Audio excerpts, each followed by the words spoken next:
we may think that we're getting clear about something. And we might be really clear about what we believe the purpose for something is, but so much of the time we're getting clear about the wrong things. I want to challenge the listeners to consider, what am I getting clear about? And am I getting clear about the right things that matter to the people that I'm leading? Hey, welcome back to the TechEd Clubhouse podcast. Today, I'm joined by Casey Watts, educator, leadership coach, and the creator of the Clarity Cycle Framework. And this conversation is a conversation schools need right now, because I don't think schools are lacking effort. I think they're lacking a little bit of clarity, because teachers are overwhelmed, administrators are juggling this initiative and that initiative, and students are navigating systems that frankly are disconnected and all over the place. But today we're going to dig into some communication, some leadership, confusion, how AI is exposing weaknesses, and all that other kind of stuff. Casey, welcome to the show. Tell us a little bit of background about yourself. Yeah, thanks for having me, Dan. I'm excited to be here. I am a former educator. I hate saying former educator, actually, because I am still in education, but I work full time consulting, speaking, and writing, and my focus is clarity. And it's been the through line across my entire career, from classroom teacher to administration to district instructional specialist. So I've had lots of different roles, and in all of those, clarity just kept popping up as the thing that was missing, that was keeping people from being on the same page. And so that's the work that I do, is helping people to get not only on the same team, but on the same page.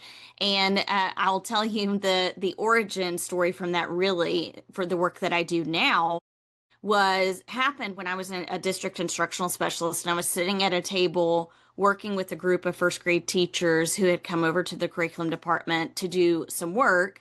And as we were working together, I said, tell me about what you know about the expectations for today. Like, what is it that your goal is? And they sat silent for a moment, and then they said, honestly, we have no idea what's going on. We were told to come over here and you would give us some things to do, and we were supposed to do them with fidelity.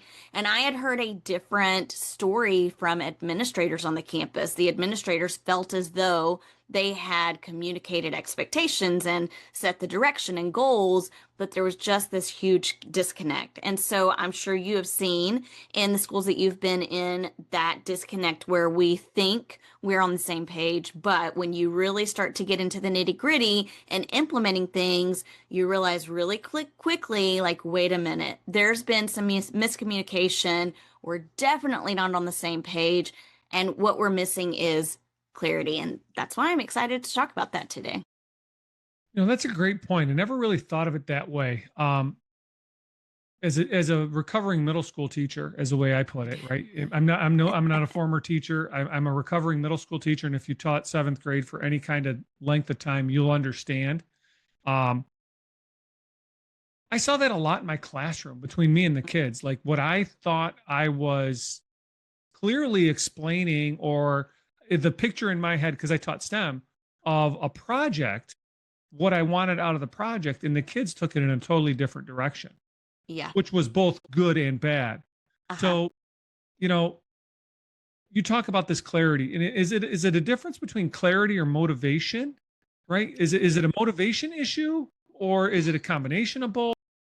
Yeah, it's definitely a combination of both. But, my tagline that I've trademarked is clarity precedes capacity. So when we lack clarity, we also lack the capacity to be able to engage in any number of things. But I'm thinking specifically, like, if we're thinking about technology in the education system, think about how often a new system or program is introduced, or in the case of AI, it was introduced quickly, everyone ran towards it, and now we're like having to backtrack a little bit, right? And so I don't know that we lack motivation. No, that's not true. I do think we lack motivation, but it's caused by a lack of clarity. I can't get motivated because I don't have clarity about where we're headed, what we're doing, or how exactly we're going to get there. So when I miss those pieces of how we're going to get where you're telling me we're headed, then it's really difficult for me to be motivated to take initiative and take any next steps. Right. Because I'm looking at all the initiatives and all the overwhelm that teachers and administrators have in the school system. Like this, you talk about AI, it could be an ed tech tool. It could be, hey, we got the new NGSS science standards. We're doing this new English thing, whatever it is. And that maybe comes down from the state level to the administrator, and then the administrator doesn't know, but he knows or she knows that, hey, my teacher's got to do this. Yeah. So how do you address that when you go in and talk to teachers and administrators? Yeah. Oh, great question. Okay. So I'm actually thinking now that you're mentioning this shift in things that teachers experience that comes often from state level, and sometimes it's not even from state level. Sometimes it is from district administration. Right. One of the schools that I have worked with, they are actually this year, and they let their staff know a year ago, hey, within the next year, we are shifting from Google to all Microsoft. And so, yeah, I mean, think about Oh how many my. teachers have all of their things saved in Google Drive or anything that you do in Google. If you've been there for any number of years, it's like a lifetime of things is what it feels like locked up in Google. Now we have to shift to Microsoft. So it's a huge shift. And so what we're doing is going through what I've developed as the Clarity Cycle framework. And it is 6 steps to help the leaders gain clarity, but then more importantly, to create clarity for their staff about where they're headed and how they're going to get there. And we're really getting focused on what is the goal? How can we bring clarity to this goal? And what are the roles that every person plays in reaching those goals? And so it is 6 steps that we go through, but I see those 6 steps more as like leadership habits. So we think about what is our area of focus? Well, in the case of this school, their area of focus is shifting from Google to Microsoft. Huge. So we take it from that big overarching goal or focus to if we analyze this focus, what could be a couple of goals that help us to solve the problem that we're experiencing? So we look at our time with Google Drive, there's got to be a problem that's causing us to move to Microsoft, whatever the problem might be. And we analyze it, and that helps us to develop some very crystal clear goals that we can then communicate to staff. But then the third step is gaining insight from stakeholders. And this is what is missing. Dan, I'm sure Oh God, you have yes. recognized this, where we often, and this is where that disconnect starts to happen, where we have communicated our focus or goals to the campus, like, hey, we're moving to Microsoft. But we don't go out and talk to people and hear what's on their mind about this. What are they fearful of? What are they excited about? And when we miss that piece, we miss transferring ownership to people. And then guess what? We lack motivation to want or to even be eager or to see the necessity of making this shift. And, in my book, The Craft of Clarity, I talk a lot about the difference between commitment and buy-in. Yes, we want our people to buy into this. Obviously, we want people to be bought into moving from one thing to another, but I don't really need them to buy in. I just need them to commit to it. I need them to say, okay, I don't love that we're doing this, but I see the need for it. And I'm on board because I see how important this is. So we gain insight from our stakeholders, and that helps us to develop all of those critical moves. Like I'm listening to what everyone is saying, and then I'm using that to help me develop a plan for implementation. And that's going to help people to actually follow through, because how often do we communicate the thing, but then we don't see any follow through on the other side? And that's where administrators often get frustrated. But the truth is, they really didn't communicate clearly because it takes action to communicate clearly. So that's kind of what I suggest. Most importantly is gaining insight from your people so that you can map out and script critical moves for this shift that you're going to make. That's interesting, is that, and I'm looking at that from a teacher lens now going, okay, how does this look like in a classroom, right? If Mhm. that's what it looks like for an administrator, gain insight from their staff, right? Which we're probably doing through a PLC work, right? So I'm working with Yeah. small groups. Uh-huh. And but as a teacher, you know, I could use that same cycle, that same idea to say, because that's kind of where I am with my thoughts as a teacher Yeah. is, you Yep. know, we're working hard, but our kids aren't buying in. We're not, but Yeah. right. So we can use the same idea to make the concept of Romeo and Juliet, for example, relevant to the kids sitting in my classroom. 100%. Yeah. Right. And it's Yeah. so it doesn't become, again, it's not necessarily a motivation issue. I mean, it could be, Hmm. excuse me, but you're always going to have that with a class of, 30 kids in your room. You're always going to have a percentage that aren't there. But we're Yeah. moving from compliance to buy-in, and this is a great way to do it. Yeah. Yeah. When I think about being in the classroom, it's, when after we gain insight, which we need to be doing from our students, we need to be asking them, tell me what's on your mind about this concept that we're learning about, or this topic that we're about to move into. What's on your mind about this? Gain the insight, understand how to make it relevant for your students. But then we need to let them know this is a huge part of teacher clarity. We've got to let them know exactly what they can expect moving forward. And then if they know what to expect, and you can even make that visual, because that's another piece of this is how do I Absolutely. take all of these things that I'm telling them, like I've told them, okay, this is the expectation, this is where we're headed.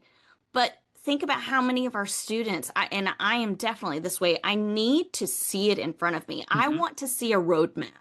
So if we can create a roadmap for our students to see what's coming or what's expected, then when I start to give them feedback and celebrate their progress, they are seeing how it's connected to that visual. It's connected to what I've asked them to commit to.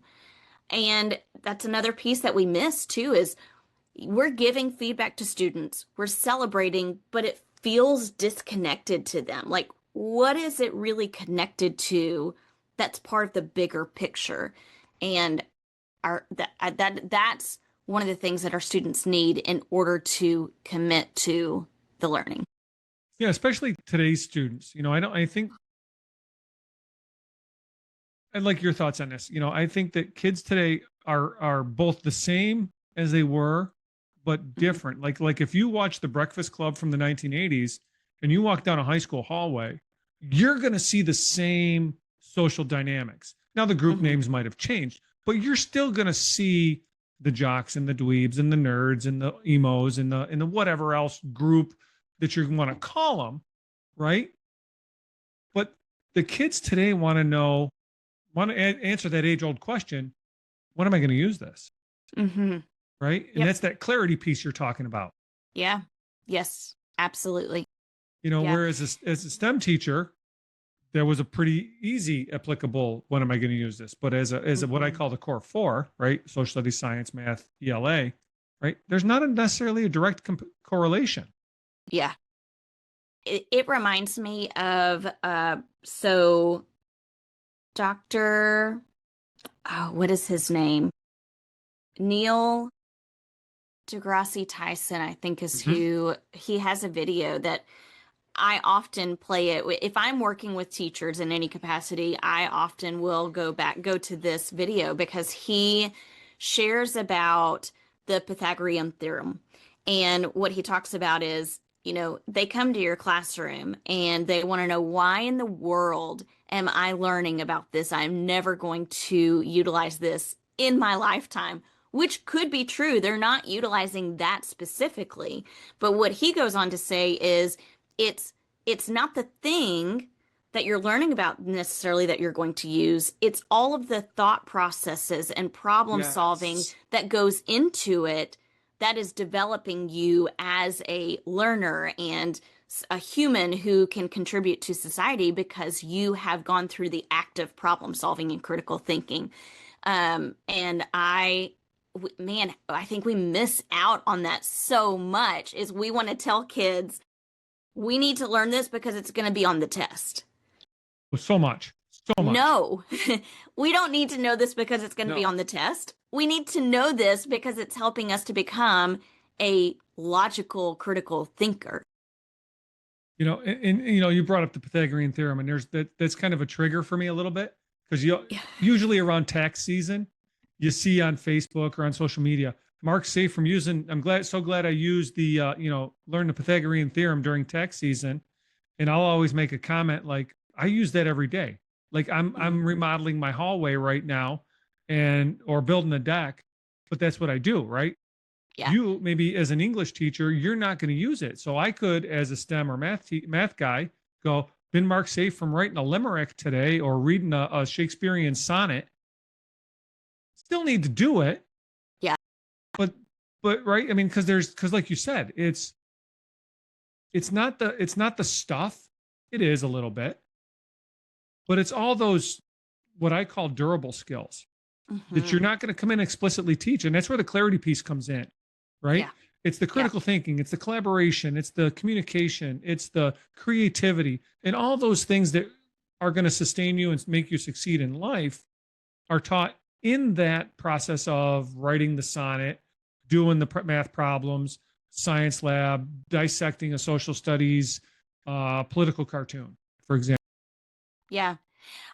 It makes me think we may think that we're getting clear about something. And we might be really clear about what we believe the purpose for something is. But so much of the time we're getting clear about the wrong things. Mm-hmm. And I want to challenge the listeners to consider, what am I getting clear about? And am I getting clear about the right things that matter to the people that I'm leading? So if you are an administrator, are you getting clear about the things that matter to your teachers? If you're a teacher, are you getting clear about the things that matter to your students? And so much of that really has to do with sales and marketing. Yeah. Because sales and marketing is just a communication tool. It's a way of communicating. And so that kind of leads me to also, Dan, I want to mention when a lot of people are probably familiar with Brené Brown's phrase, clear as kind, right? Like we hear clear as kind all the time. But so often people stop there, and when they hear clear as kind, they equate it to having a difficult or uncomfortable conversation, and they say, oh, I have to be clear as kind, and they equate it to firmness and directness. But if you read on in Brené Brown's work, she goes on to say we want to paint done. And if you dig a little bit deeper in Merriam-Webster's dictionary definition for clarity, the very first one says like to communicate clearly, like a clear communication of something, which is verbal.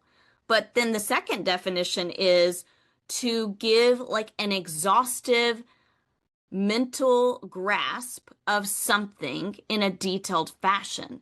So that's painting done.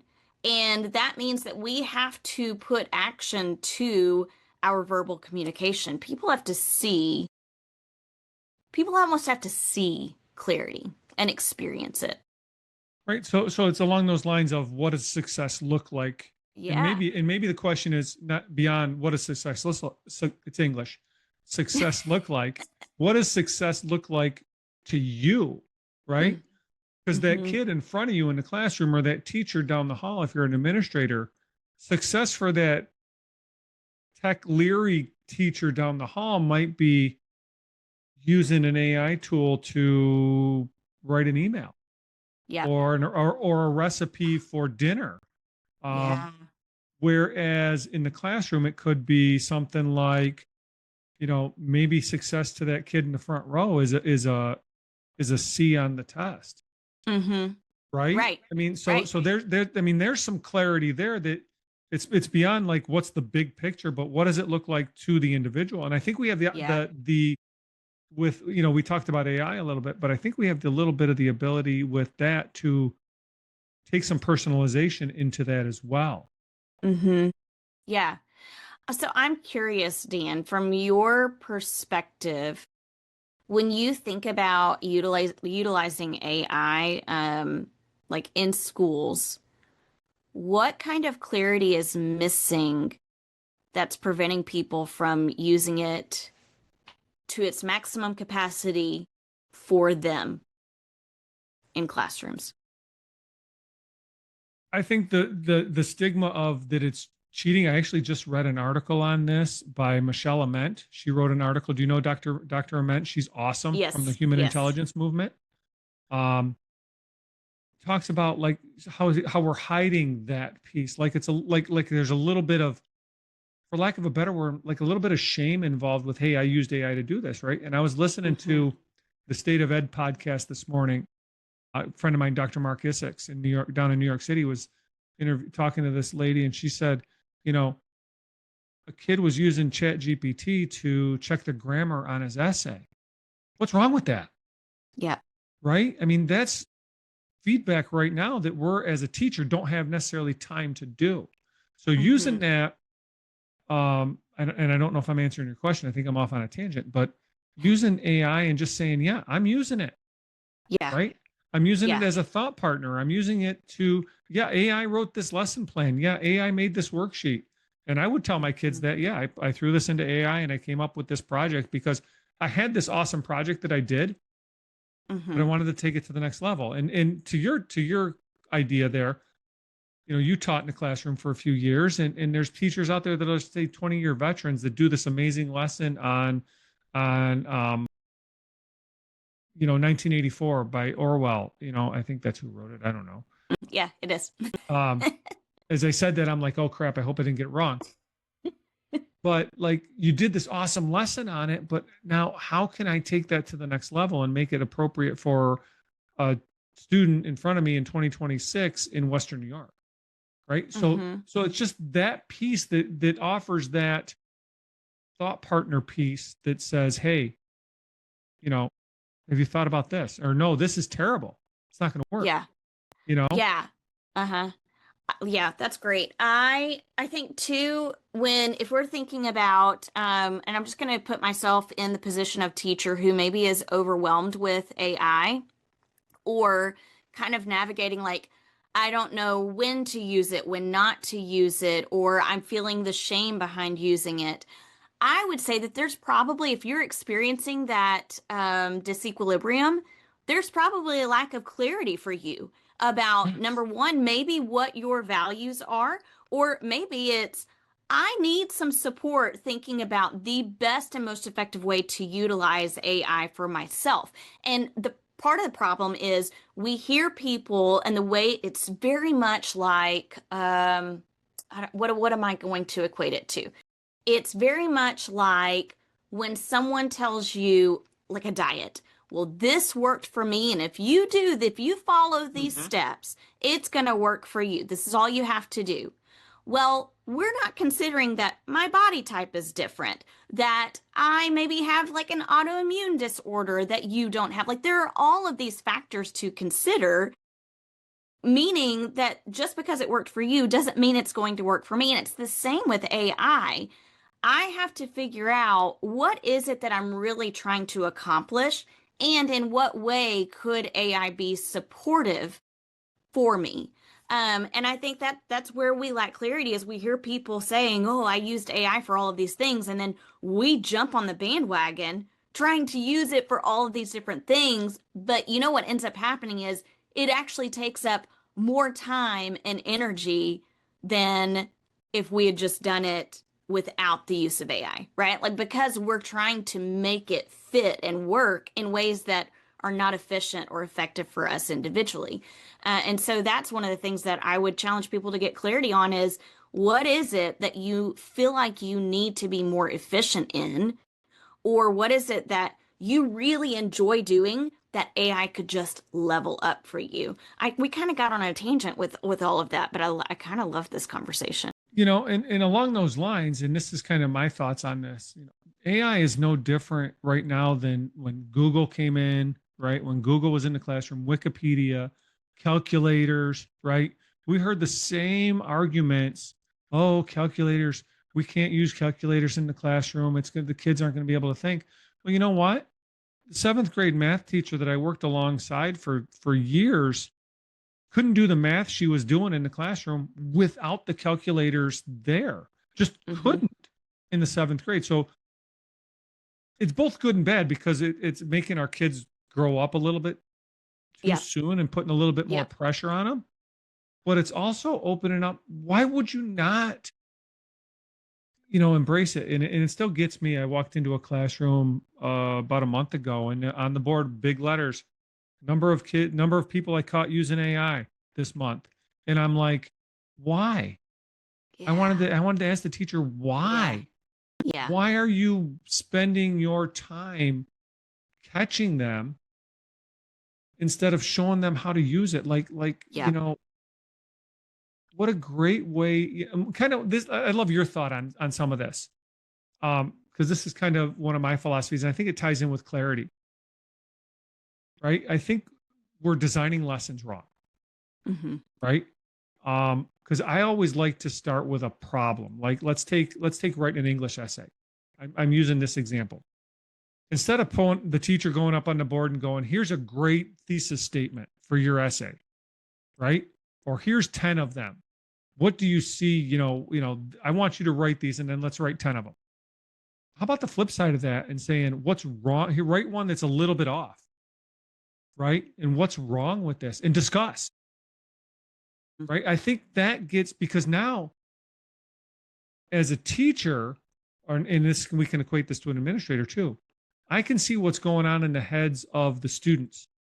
So I Yep. can say, oh, Casey doesn't get this. I know that I need to bring Casey and Johnny and Susie over for a little small group instruction, but George, Frank, and Stanley got it. They can go write their essay, right? Hmm. So, I mean, that's kind of the clarity you're talking about as well, right? Yes. Just in a Yeah. different way. I mean, that's just a different way to frame it. It's not like, hey, Yep. do this and it's going to work great, like you said. Yeah. But it's like, find out what your kids know and don't know. And Hmm. by doing that, you get the misconceptions. Yeah. And it goes back to, you remember earlier we were saying you want to get clarity about the right thing. Well, if I'm Yes. asking my students to complete a multiple choice assessment, I'm getting clarity about whether they can get the right answer or not. I'm Mm-hmm. not gaining clarity about why they got the correct answer or didn't. Mm-hmm. And what's going to be more important, that they got the right answer or that I know what misconceptions lie behind the incorrect answer? And that should be the thing that we're getting clarity around because it's going to shape your instruction moving forward. Right. It's a formative assessment piece. Right. I mean, I think if you break it down to it's in the classroom, I mean, even an administrator, it's formative assessment. At the end of the day. Right. Yeah. Yeah. And two, it's important for administrators to really understand, do we as a staff have clarity around what we mean by formative assessment and what the purpose is behind formative assessment?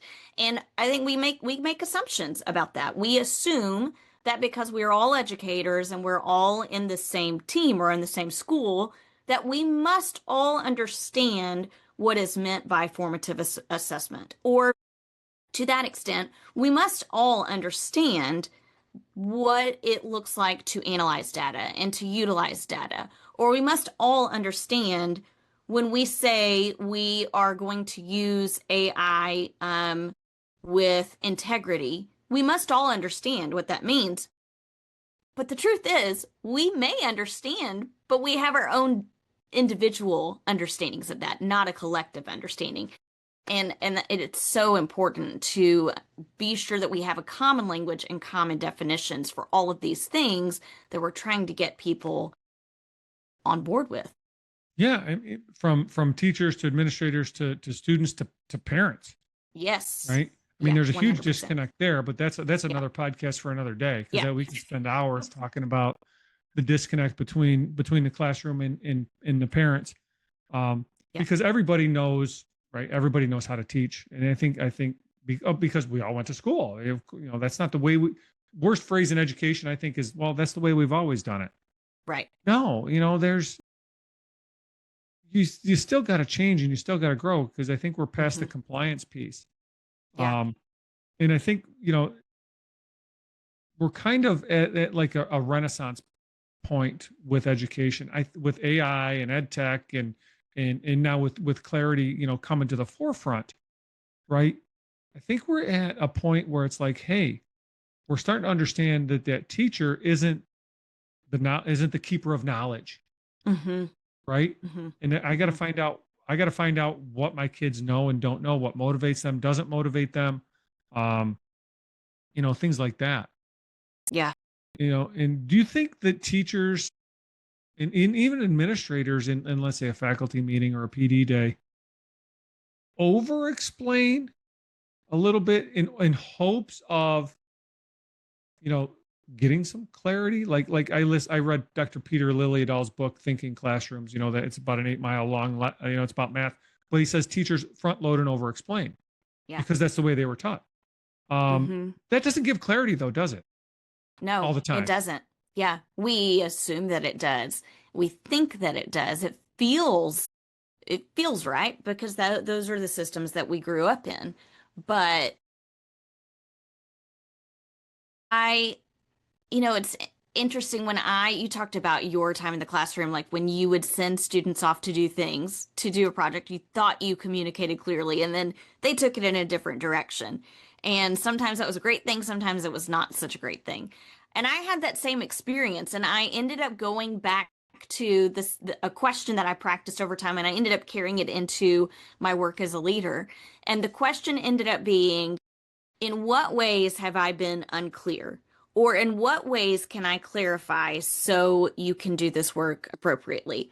Or who can paraphrase what it is you're doing when you leave your spot on the rug, wherever you are. I taught elementary, so they were always on the rug. Um, and that changed so much. Just a simple question. So I can give an explicit set of directions or an explicit goal, and then without over explaining, simply ask the question, in what way can I clarify things for you before you go off to work? So then I'm transferring ownership over to the student. Absolutely. And and it could be a simple question of, what questions do you have, right? Yes, yes. I mean, Yep. we've all heard that one too. What questions do you have? Mm-hmm. Or Mm-hmm. instead of, does anybody have any questions? Yes. Right. Yeah. And so it's these simple little tweaks that sometimes like get overlooked. You miss the forest for the trees, so to speak. Mm-hmm. Mm-hmm. Yeah. So along those lines, whether it's an educator in the classroom, whether it's an administrator, building principal, district level, whatever, what are some things that the strong leaders that are providing clarity, what are some of the things that they do that a teacher, that somebody maybe listening to this could say, yeah, I can try that? They can, to your point, simplify that which seems complex. And sometimes we like to make things more complex Oh than my they have God, to yes. be. Yeah. Um, going back to the teacher, and I think this is true for leaders as well, but we do over explain, and we see sometimes it's hard for us to see a bigger picture, this whole conglomerate of things, and we want to explain all of the details. But we have to decipher, of those details, of all of those things in this muddled picture, what are the two or three things that I can bring to the forefront and get really clear about? Just two to three things. That's it. And it goes back to Yeah. providing information and directions to your students.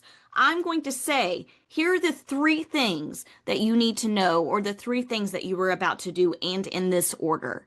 Boom, boom, boom. Anyone have any questions that I can clarify before you go on? Okay, tell someone next to you what it is you are about to go do. What is the expectation?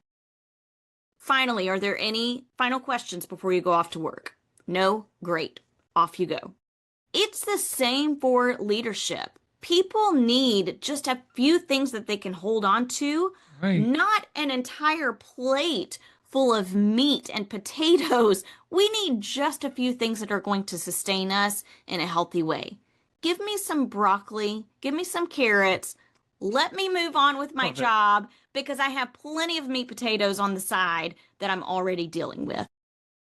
Absolutely. And along those lines too, I love that because as the teacher in me, it's like, yeah, we want one or two things. Like I look at a project. I always struggled as a seventh grade teacher with the typical bridge project, right? My kids don't have the science and math skills in seventh grade. They don't have the engineering ideas to analyze the structure of a bridge. So, what's the point of doing it? What do I want them to get out of it? Granted, it's fun, but Hmm. like maybe it's fine motor skills, right? Maybe it's just, hey, we in a little bit of struggle. Yeah. Could care less about the bridge, right? Sometimes that's what it's about too, right? That Yeah. clarity piece and finding Hmm. out, like, really digging down and saying, this is what this lesson's about. Like my bridge project, it wasn't about building a bridge or whatever it was I did in my class, because I always struggled with that. Like, I'm like, I would tell my kids, we may never do this again. I couldn't Yeah. tell you the last time I wrote a poem, right? I couldn't Yeah. tell you the last time I analyzed a um political cartoon. I don't even know Hmm. if they do political cartoons anymore. I'm dating myself. I Yeah. graduated in the late 1900s. um but right. So that's, I mean, that's that piece you're looking for. Like, what is the goal of lesson X? What is the Hmm. goal of Friday's PD session that we're Hmm. having? Right. Yeah. Yeah. And it makes things so much more enjoyable for you, the teacher or leader as well. If I'm going in and Yeah. I don't know the ultimate purpose, then what are we even doing here? I'm just going day in and day out with the same monotonous motions. Yeah. I And mean, that's a recipe for burnout. we've all sat in those PD sessions that, as an educator, where they bring in a speaker and they talk for 2 hours, and you're like, great, but nothing's ever said again about it. Yeah. Right. I can Right. I could tell you the number of those I sat in on. Now, they were quality presentations, Hmm. right? But Right. nothing was ever, there was, why are we here? Are we here because Yes. it's a PD day and my contract says I need to be here, which is what it felt like, Hmm. right? Yeah. I'd rather be in my classroom setting up. I'd rather be, grading papers, whatever it is. Yeah. You Love know, that. it's interesting. I often do campus analysis visits and I will visit with teachers and do like one-on-one interviews. And one of my questions, depending on what it is we're doing, but one of my questions is, tell me about what you know about why I'm here. And sometimes it's crickets, which tells me there's been a lack of communication because you don't even know the purpose of my being here. Yeah. And that's an indicator that we are lacking clarity. And if we're lacking that kind of clarity, then obviously there's no way for you to commit to this or see the importance of it. You know, that that kind of takes me into my next question right here. Like one of my philosophies, one of the things I like to do with what I do in my consulting work is, can Casey use this on Tuesday? Right? I Hmm. call it my Tuesday test. Can I give her something that she can go in and try tomorrow morning and say, hey, yeah, this is going to work, and it might stink. I'm not going to lie, it might stink. And I tell people that. But what is something if a teacher or an administrator listening to this today could try and implement tomorrow? Just a simple step, a simple little, I hate to say a trick or a tip, Yeah. but what's Yeah. one thing that they could do to bring more clarity tomorrow? Okay. I'm going to give two things. Awesome. The number one thing is if you are an administrator listening to this and it is May 18th today, so they could be listening to this at any point. I would suggest going to your hallways, and as you walk down the hallway and you um you interact with people, ask them the simple question, hey, if someone was to ask you what we're focused on in this school, what would be your answer? Great Just question. that simple question. Because if you're getting all kinds of different answers, then you know you've got same team of people, but we're all on different pages, and there's a lack of clarity about what our school is about or what it is we're really focused on and how we're getting there. And then the second thing I would suggest doing is utilizing that question that we've already talked about. In what ways have I been unclear, or in what ways do you lack clarity that would actually help you to move forward? And that could be during your faculty meeting. So at the end of a faculty meeting, hey, we said that today our outcome was this for this faculty meeting. In what ways have I been unclear, or in what ways can I better clarify for you? So those are just two simple things. Both of them require you to interact with your people.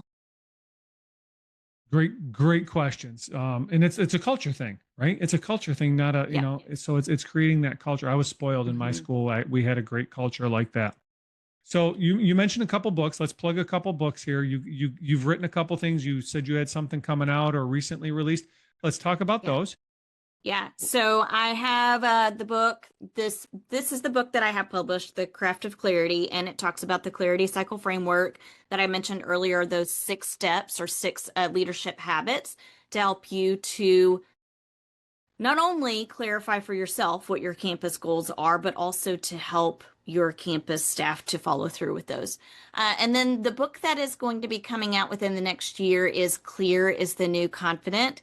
Mhm. And it is all about saying the things that feel hard to say, stopping second guessing yourself, and standing firm in your integrity.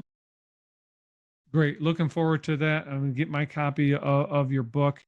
If somebody wants to reach out to you, get you come in for a school PD session, how can they find out more about you, get in contact with you? Yeah, you can email me at Casey at clarity-driven.com. Or another great way to find me is on LinkedIn at Catch Up with Casey. My website is catchingupwithcasey.com. So just imagine like we're catching up over a cup of coffee, and you'll see all of the things that I can do with you in your school on my website. Awesome. I'll put all those links in the show notes so they can get a hold of you real easily. Casey, Yes. thanks for a great conversation today. I'm sure we could have gone on for hours talking about this because this is a time for this. I Yeah. think we're at a good time for this as we head into summer vacation, summer recess in 2026. Once again, thank you for coming on the show and sharing your knowledge and wisdom. It was great. Yeah. Thanks for having me, Dan.